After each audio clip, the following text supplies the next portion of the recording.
Hi friends, welcome to KSN Tamil சமையல். இன்றைக்கி நம்ம சமையலில் முருங்கைக்கீரை ரெசிபி தான் பார்க்க போகிறோம். முருங்கைக்கீரை நிறைய சத்து நிறைந்ததுன்னு எல்லாருக்குமே தெரியும். அதுவும் இல்லாத எந்த ஒரு மருந்தும் போடாத மரத்தில் விளையிற கீரையை நம்ம அடிக்கடி யூஸ் பண்ணலாம். இப்போ இந்த கீரையை எப்படி 3 விதமாக செய்ய போகிறோம். எல்லாமே டிஃப்ரெண்ட்டாக இருக்கும். நல்ல டேஸ்டான ரெசிபியும் கூட. ஸ்கிப் பண்ணாமல் 3 ரெசிபியும் பாருங்கள். எப்படி செய்யலான்னு பார்க்கலாம் வாங்க.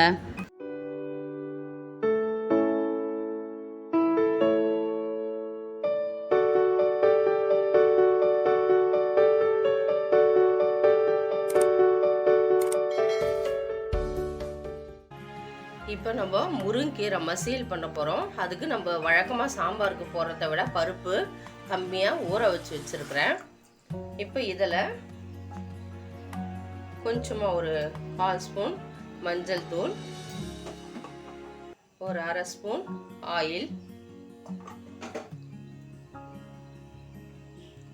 ஒரு 3 பச்சை மிளகாய், பூண்டு பல் ஒரு 4 பூண்டு பல் சேர்த்துக்குங்க. இது சின்னதாக இருக்கிறதால கொஞ்சம் அதிகமாக வச்சுருக்கேன். தக்காளி ஒரு 3 தக்காளி, எல்லாத்தையும் இதை சேர்த்துடலாம்.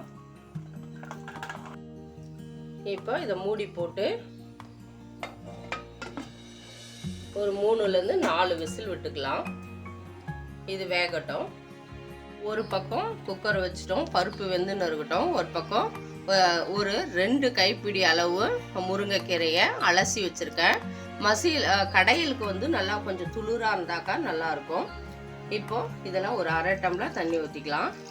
நிறைய ஊற்ற தேவையில்லை, ரொம்ப நேரம் வேகக்கூடாது. இது கொதிக்கட்டும். நல்லா கீரை வந்து கொதிக்க ஆரம்பிச்சிச்சு. நல்லா மேலே இருக்கிற கீரையை அடியில் தள்ளி விடலாம். கலந்து விட்டால் மேலே இருக்கிற கீரையும் வேகும். இப்போ நம்ம கீரை வந்து பச்சை பசேல்னு எப்படி கடையிறதுன்றதை தான் பார்க்க போகிறோம். அதுக்காக இதில் ஒரே ஒரு பொருள், ஒரு 1/2 ஸ்பூன் சர்க்கரை. நல்லா ஒரு டேஸ்ட்டும் கொடுக்கும். நல்லா கீரை வந்து நல்லா பச்சையாக இருக்கும், அப்படியே ஃப்ரெஷ்ஷாக இருக்கும். அதனால் சர்க்கரை சேர்க்குறேன். இதை நல்லா கலந்து விட்டுக்கலாம். மூடி போடக்கூடாது, திறந்து விட்டு இப்போ ஒரு 2 நிமிஷம் வேக வச்சு எடுத்துக்கலாம். இப்போ கீரை நல்லா வெந்துடுச்சு. இப்போ ஆஃப் பண்ணிடலாம். ஆஃப் பண்ணிவிட்டு இதை ஒரு மண் சட்டியில் ட்ரான்ஸ்ஃபர் பண்ணிக்கலாம். இது மாதிரி மண் சட்டியில் கடைஞ்சாக்கா ரொம்ப டேஸ்ட்டாக இருக்கும். இது மாதிரி மண் சட்டி இல்லைனாக்கா நீங்கள் மிக்சியில் கொஞ்சம் நொரப்பாக பல்ஸ் மோடலில் விட்டு ஒரு 4-5 சுற்று சுற்றிக்குங்க. இதுக்கு ஒரு தாளிப்பு ரெடி பண்ணிக்கலாம். இப்போ தாளிக்கிறதுக்கு ஒரு வானல் வச்சுக்கலாம். அதில் ஒரு 3 ஸ்பூன் ஆயில் விட்டுக்கலாம். ஆயில் காயட்டும். இப்போ ஆயில் காஞ்சிச்சு. ஒரு 1/2 ஸ்பூன் கடுகு நல்லா பொரியணும். கடுகு பொரிஞ்சிச்சு. இப்போ ஒரு 1/2 ஸ்பூன் உளுத்தம்பருப்பு. இப்போ பருப்பு வந்து நல்லா கோல்டன் ப்ரௌனாக செவரட்டும். இப்போ கோல்டன் ப்ரௌனாக செவந்துடுச்சு. இப்போ இதில் நம்ம ஏற்கனவே காரத்துக்கு வந்து பச்சை மிளகாய் போட்டிருக்கோம். இப்போ ஒரு 3 பச்சை மிளகாய் உங்கள் காரத்துக்கு தகுந்த மாதிரி சேர்த்துக்குங்க. இப்போ மிளகாய் பொரியட்டுன்னு பூண்டு ஒரு 4 பல் தோலோடு தட்டி வச்சுருக்கேன். நல்லா வாசனையாக இருக்கும் இந்த பூண்டு போட்டாக்கா. நீங்கள் வடகம் இருந்தால் கூட பூண்டுக்கு பதில் வடகம் கூட தாளிச்சிக்கலாம். இது நல்லா இந்த தோலோடு போடுறது நல்லா ஒரு மணமாக இருக்கும் கீரை. இப்போ இதில் கொஞ்சமாக பெருங்காயத்தூள். இந்த தாளிப்பை நம்ம கீரை போட்டு வச்சுருக்கிறதுலையே சேர்த்துடலாம். நமக்கு பருப்புமே வெந்துடுச்சு. இப்போ இது வந்து ஒரு கடைஞ்சி நல்லா மசியும். இதை ஒரு கடைஞ்சிட்டு அதுக்கப்புறம் பருப்பு சேர்த்து கடையலாம். இப்போ இதில் கொஞ்சம் உப்பு சேர்த்து கடைஞ்சிக்கலாம். பருப்பு நிறைய தண்ணி இருந்தால் தண்ணி எடுத்துட்டு சேர்த்துக்குங்க. எனக்கு லிமிட்டாக இருக்குது, அதனால் அப்படியே சேர்த்துக்கிறேன்.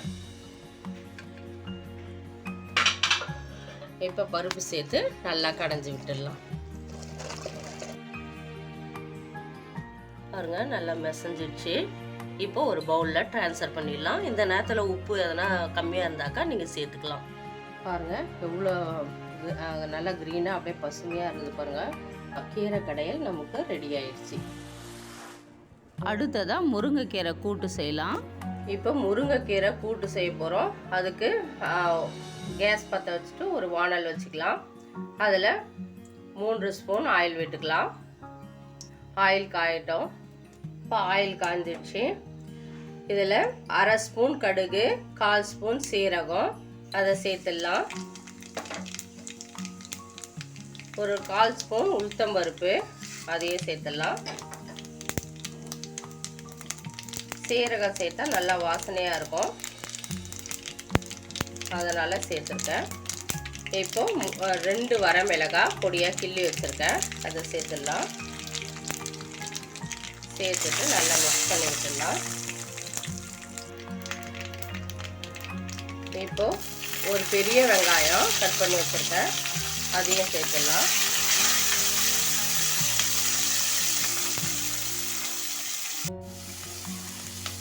ஒரு 5 பல் பூண்டு தட்டி வச்சுருக்கேன், அதையும் சேர்த்துட்டு 2 பச்சை மிளகா நீல வாக்கில் கட் பண்ணி வச்சுருக்கேன், அதையும் சேர்த்துடலாம். உங்கள் காரத்துக்கு தகுந்த மாதிரி. நான் வந்து பச்சை மிளகாவும் காஞ்ச மிளகாவும் மிக்ஸ் பண்ணி சேர்த்துருக்கேன் காரத்துக்கு. இப்போ இது நல்லா வதங்கட்டும். கூட்டுக்கு தேவையான உப்பை சேர்த்து வதக்கினா சீக்கிரமாக வதங்கிடும்.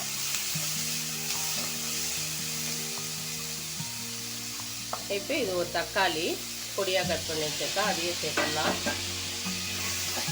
சேர்த்துட்டு இதை ஒரு 2 நிமிஷம் வதக்கிடலாம். இப்போ 2 நிமிஷம் நல்லா வதங்கிடுச்சு. தக்காளியெல்லாம் நல்லா வதங்கிடுச்சு பாருங்கள். இப்போ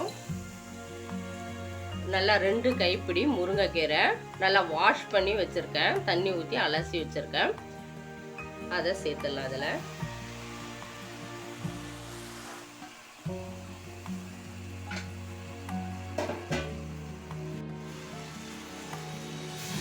சும்மா உப்பு கரையிறதுக்காக கையிலேயே கொஞ்சமாக தண்ணி தெளிச்சிக்கலாம்.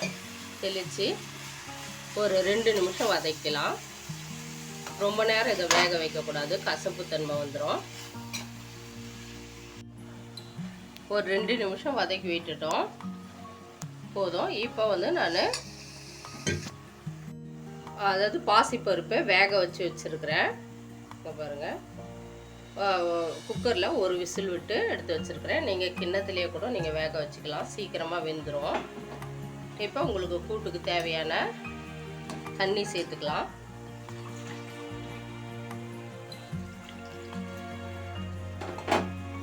தண்ணி சேர்த்து நல்லா மிக்ஸ் பண்ணி விட்டுடலாம். அவ்வளோதான்.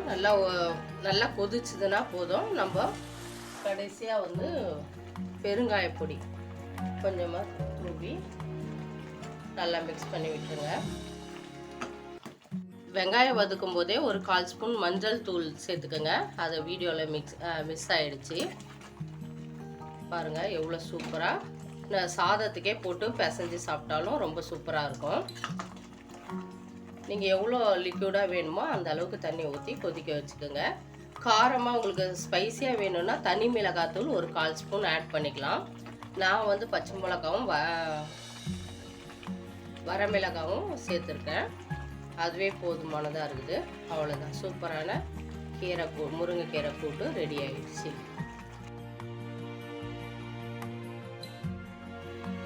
இப்போ நம்ம முருங்கைக்கீரை பொரியல் பண்ண போகிறோம். அதாவது வில்லேஜ் ஸ்டைலில் நல்லா கிராமத்தெல்லாம் பண்ணுற மாதிரி பண்ண போகிறோம். அதுக்கு ஒரு 2 ஸ்பூன் ஆயில் விட்டுக்கலாம். ஒரு வானலில் ஆயில் காயட்டும். ஒரு 1/2 ஸ்பூன் கடுகு, 1/4 ஸ்பூன் சீரகம், ஒரு 1/2 ஸ்பூன் உளுத்தம்பருப்பு. வாசனையாக இருக்கும் உளுத்தம்பருப்பு போட்டால், சீரகம் உளுத்தம்பருப்பும். இதெல்லாம் செவரட்டும்.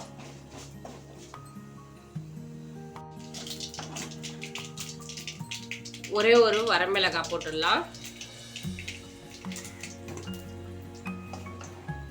இப்போ வெங்காயம் 2 வெங்காயம் கட் பண்ணி வச்சுருக்கேன். பூண்டு ஒரு 10 பல் பூண்டு நசுக்கி வச்சுருக்கேன், சேர்த்துடலாம். வெங்காயமும் பூண்டும் ஒரு 2 நிமிஷம் நல்லா வதங்கணும். இப்போ 2 நிமிஷம் நல்லா வதங்கிடுச்சு. இப்போ நம்ம கீரை சேர்த்துடலாம். ஒரு 2 கைப்பிடி கீரை வாஷ் பண்ணி வச்சுருக்கேன், நல்லா அலசிட்டு இதில் சேர்த்துடலாம். கொஞ்சமாக உப்பு சேர்க்கணும். இப்போ கீரை பார்க்கறதுக்கு நிறைய இருக்கிற மாதிரி இருக்கும், வதக்கினாக்கா கம்மியாகும். அதனால் ரொம்ப கம்மியாக போட்டுக்கோங்க உப்பு.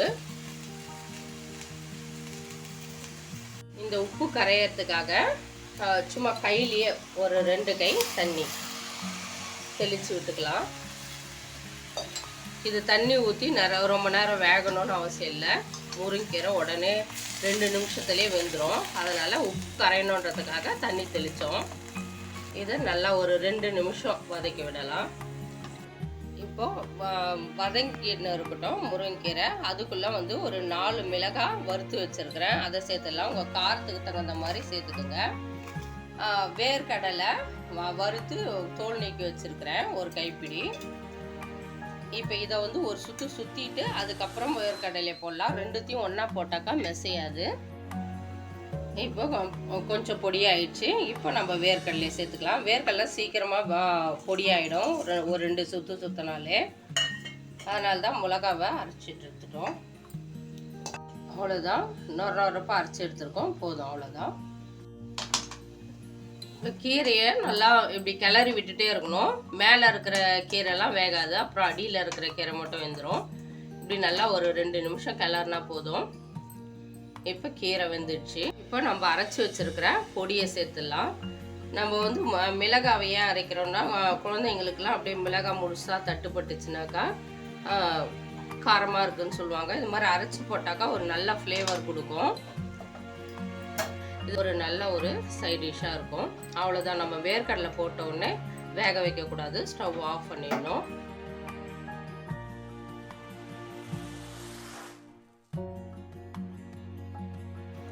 அவ்வளோதான். சூப்பரான ஒரு டேஸ்டான ஒரு முருங்கைக்கீரை பொரியல் ரெடி ஆயிடுச்சு.